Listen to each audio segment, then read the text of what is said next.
साथियों, अभी पे कमीशन ने प्रश्न पूछा है कि अगर पैसे देंगे, पे कमीशन में ज़्यादा पेमेंट करेंगे तो फिर भारत का रक्षा बजट का क्या होगा? नए हथियार कहाँ से आएंगे, कैसे आएंगे, क्या करेंगे? यह एक आंकड़ा आपके सामने प्रस्तुत कर रहा हूँ। भारत के रक्षा बजट, डिफेंस बजट का पूरा इस्तेमाल न हो पाने की समस्या पिछले एक दशक से भी अधिक समय, 10 से 12 साल पहला, यानी कि ये सरकार से लगातार बनी हुई है। रिकॉर्ड बजट आवंटन के बावजूद मुख्य रूप से पूंजीगत व्यय, नए हथियार, fighter jet, helicopter, missile system, radar आदि की खरीद में मद के धन का पूर्ण उपयोग नहीं हो पाता है। यह समस्या मुख्य रूप से लंबी खरीद प्रक्रियाओं और फंड के समय पर इस्तेमाल न हो पाने के कारण है। समय पर इस्तेमाल न होने के कारण है। मुख्य कारण क्या है? पूंजीगत व्यय में कमी। हर साल रक्षा मंत्रालय के बजट में बड़ी राशि आधुनिकीकरण के लिए आवंटित की जाती है, लेकिन प्रक्रियागत देरी के कारण वो पूरी तरह से खर्च नहीं होता है। 10 साल में वृद्धि। पिछले 10 वर्षों में भारत रक्षा बजट 2.5 गुना से अधिक बढ़ा दिया है, लेकिन फिर भी वो पूरी तरह से इस्तेमाल न होने की समस्या बनी हुई है। दशकवार स्थिति। पिछले एक दशक में रक्षा खर्च में बदलाव आधार पर वृद्धि हुई है, सालाना आधार पर वृद्धि हुई है, लेकिन रक्षा खर्च का पूंजीगत व्यय के लिए हिस्सा अवसर कम रहता है, जो आधुनिकीकरण को धीमा कर देता है। बदलाव। हालिया 2020 में गलवान संघर्ष के बाद और अब आत्मनिर्भर भारत के तहत घरेलू रक्षा उद्योग को बढ़ावा देने के लिए पूंजीगत व्यय पर जोर दिया जा रहा है कि प्राइवेट सेक्टर में मतलब बदलाव के लिए अभी आत्मनिर्भर भारत बनाना है।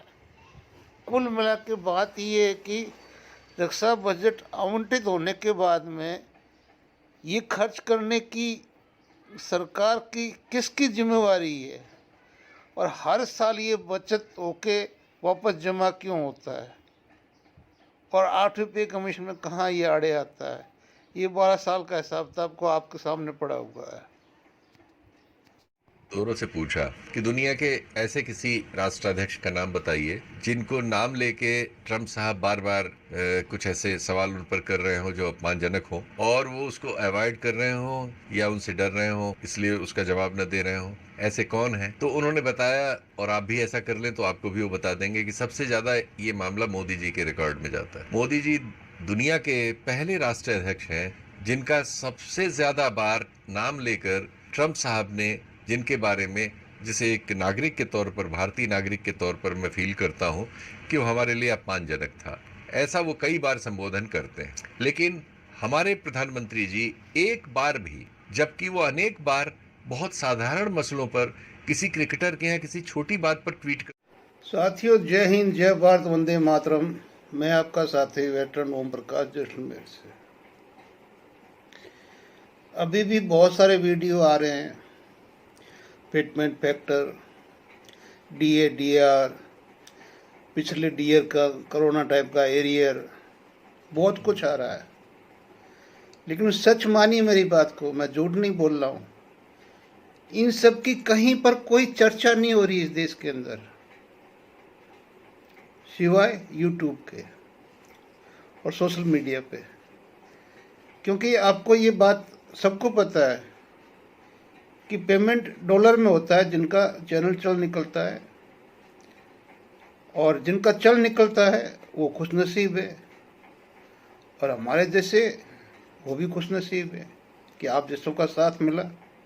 कम से कम सप्ताह में 1-2 बार बात कर लेते हैं, कोई अच्छी माने या कोई बुरी माने। अभी सरकार ने जो 18 प्रश्न पूछे हैं, तो मैंने इससे पहले एक वीडियो बनाया था जब बजट सेशन हुआ था, बजट पेश हुआ था। उस टाइम मैंने एक चीज़ नोट की थी कि हर मंत्रालय का बजट वापस जमा हो रहा था, यानी कि खर्च नहीं हो रहा था।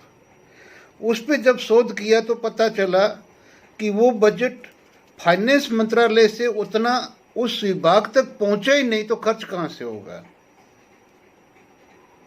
जब पहुंचा ही नहीं तो खर्च कहां से होगा? सरकार अपनी उपलब्धि बताने के लिए ये बोलती है कि ये खर्च नहीं हुआ, जबकि वो बजट उस डिपार्टमेंट तक या उस जिस आदमी तक जाना था वहां तक गया ही नहीं, और जितना नहीं गया उतना खर्च नहीं हुआ। आज फिर मैंने अभी सीधा सा टूल आज कल आपके पास में चैट जीपीटी है, ठीक है ना, और भी वो 2-4 और भी है, तो आप किसी में भी अभी आप कर लीजिए कि भाई पिछले कितने सालों से बजट जो डिफेंस का है वो खर्च नहीं हुआ है, बचता रहा है, तो सीधा वो 10 से 12 साल बताते हैं। तो 10 से 12 साल में शासन किसका है? किसका शासन है और क्यों नहीं हुआ? तब मैंने उस वीडियो में बता रहा, आज ही बोल रहा हूं कि या तो वो बजट उसके पास में गया नहीं, उनके पास में, और गया होगा तो पीछे से सैंक्शन नहीं दी होगी, प्रक्रिया में डिले कर दी होगी, जिससे कि बजट वापस सालाना एलोकेटेड है तो वापस अगले साल के लिए मर्ज हो जाएगा, और उसको उतना आगे और बढ़ा के बता देंगे भी इतना इस साल ज़्यादा बढ़ दे दिया। तो ये जब पता किया तो पिछले 10 से 12 साल की अवधि के दौरान इस सरकार ने डिफेंस का कोई बजट है जो पूरा खर्च नहीं हुआ। और अब सवाल जनता से पूछ रहे हैं कि आधुनिक हथियार, विमान, जेट, फाइट, ड्रोन ये कहाँ से आएंगे, कैसे आएंगे अगर हम पे कमीशन दे देंगे तो? अरे जनता को जब आप 5 किलो अनाज दे रहे हो, कोई जनता वापस कर रही कि मुझे नहीं चाहिए? कोई कह रहा जनता में से कि हमें नहीं चाहिए? दे उनको ही रहे हो ना जो आपके बिलो पावर लिमिट है, जो लिमिट है वो भी आपके 85% इस देश की जनसंख्या। समझ में नहीं आ रहा भाई साहब कि आप पे कमीशन देना चाहते हो या नौटंकी करना चाहते हो। फिर 16 तारीख इसकी आखिरी डेट थी इन प्रश्नों का जवाब देने की, आपने 31 मार्च कर दिया। कौन से सवालों का सही जवाब अभी आया नहीं जो जनता से आना बाकी है? 30 अप्रैल आपने खींच के आगे कर दिया, जो 31 मार्च तक आपने जो हमारे मेमोरेंडम देने हैं कि और आगे खींच दिया है कि मेमोरेंडम दो। इसका मतलब कि मेमोरेंडम देने के बाद में उसी के ऊपर जो भी स्टडी होगी वो हो जाएगी, कोई आपस में बैठ के कोई बातचीत होनी नहीं है। जब होनी नहीं है तो कौन सा बजट की तैयारी करनी है? आपने मेमोरेंडम में से जो भी समरी बनानी बना के गवर्नमेंट को दे देनी, गवर्नमेंट ने जो देना है उसने बोल देना, वो हो जाना, हो गया आपका पे कमीशन। कंप्लीट ढकोसला। और ये उस दिन समझ में आएगा जिस दिन आपको कंप्लीट ये ढकोसला अनाउंस होगा। आज मेरी बात बुरी लगे तो मुझे 4 गाली बोलो, जो भी बोलना कि डफोर संख, वो संख या जो भी हो वो बोलो, कोई फर्क नहीं पड़ता। और मैं तो एक नॉर्मल सा जेशियो हूँ या जवान हूँ, लेकिन देखो ना 204 सैन्य अधिकारी और ब्यूरोक्रेट्स, जिसमें सैन्य अधिकारी 116 में से 114 major general and lieutenant general तक के, ठीक है ना, 2 ब्रिगेडियर ओनली, जो तीनों सेनाओं की जो रैंक स्ट्रक्चर है उसमें 2 ब्रिगेडियर रैंक के, बाकी तीनों सेनाओं के मेजर जनरल एबो 116, 214 में से 204 में से, बाकी जो बच गए वो सारे ब्यूरोक्रेट्स, वो भी सीनियर उसके लेवल के। तुम्हें राहुल गांधी मिल गया चाय पीते हुए, उसके ऊपर तुम लोगों को इतना टाइम मिल गया कि आप एक चिट्ठी दे रहे हो कि ये बिस्कुट क्यों खा रहा, चाय क्यों पी रहा। संसद की गरिमा, संसद की गरिमा जिनको रखनी वो रखेंगे, तुम्हें क्या तकलीफ हुई? अगर वो गैस का कर रहे हैं, क्या कर रहे हैं, क्या नहीं कर रहे, संसद की संसद जाने। अगर इन 116 का 16 आज मैं कहूँ हमारे अधिकारी है और मैं माफ़ी चाहते हुए कहूँगा कि इनका रिकॉर्ड अगर आप देख लोगे तो ये सारे के सारे फंसे हुए लोग हैं। क्योंकि मोटा भाई वो अब है जो फाइल को अपनी टेबल पे रखता है, फिर आदेश देता है कि ऐसा काम कर। इनके बच्चे फंसे होंगे, बच्चियां फंसी होंगी, या कहीं बाहर पढ़ाई कर रहे होंगे, या इन्होंने दोबारा कोई सर्विस की होगी, या इन्होंने अपने सर्विस में ऐसा काम किया होगा जो पिछली सरकार ने इग्नोर कर दिया होगा, लेकिन मोटा भाई ने पकड़ के कर लिया होगा। ये वो लोग निकलेंगे, वो लोग निकलेंगे। और ब्यूरोक्रेट्स क्यों भूल जाते हो भाई कि जितनी भ्रष्टाचार की गंगा निकलती है तुम्हारे चरणामृत से निकलती है, चरणों के अंदर से निकलती है। कि जनता नहीं करती भ्रष्टाचार, तुम्हारे चरणों से आता भ्रष्टाचार नीचे। और जो ये बड़े बड़े हमारे इतने इंटेलिजेंट अधिकारी, आप लोगों ने कभी सैन्य अधिकारी होते हुए देखा कि तुम्हारे जेशू जवान 3 साल से संसद के पास में जंतर मंतर पे हर साल आके मतलब 1.5 साल कंप्लीट बैठ गए, फिर हर महीने कोई न कोई तुम्हारा मतलब डिफेंस का या कोई भी रक्षा दल का वहाँ आके बैठा ही रहता जंतर मंतर पे। उनके बारे में तुम्हारे पास में कोई गवर्नमेंट के कहने के लिए मुद्दा नहीं है। वो एक LOP है, उसके चाय बिस्किट दिखाई दे रहे हैं आपको। मुझे कोई दिक्कत नहीं है, वो गलत कर रहा है तो गलत बोलो, सही करा सही, लेकिन तुम्हारे से अच्छी तो जनता है जो खुद नोट कर रही है। जनता ने वोट देना है, तुम लोग तो वोट देने भी नहीं जाओगे, ठीक है ना। और जब OP प्रकरण के अंदर हमारे 10 आदमी शहीद हुए थे, संसद के अंदर रक्षा मंत्री ने बोला कि हमारा कोई जवान शहीद नहीं हुआ, जिसमें हमारा एक सूबेदार मेजर भी शहीद हुआ था। तुम कहीं मर गए थे? माफ करना मुझे, जिंदा होते तो बोलते कि हमारे इतने जवान गए। और अभी 2 दिन पहले तुम्हारा एक अग्निवीर गया है, एक सूबेदार साहब गया है। चलो सूबेदार साहब तो रेगुलर सर्विस के थे, मान लिया, लेकिन मैं बार बार चिल्ला रहा हूं उस अग्निवीर के लिए कि जिस अग्निवीर ने तिरंगे के लिए कसम खा के अपनी जान दे दी, उसके लिए क्या अग्निवीर, क्या रेगुलर, क्या जेसीओ, क्या अफसर, क्या जवान, उसको सैल्यूट तो भारत का राष्ट्रपति मारता है। उनके लिए आवाज नहीं उठती है आप लोगों से?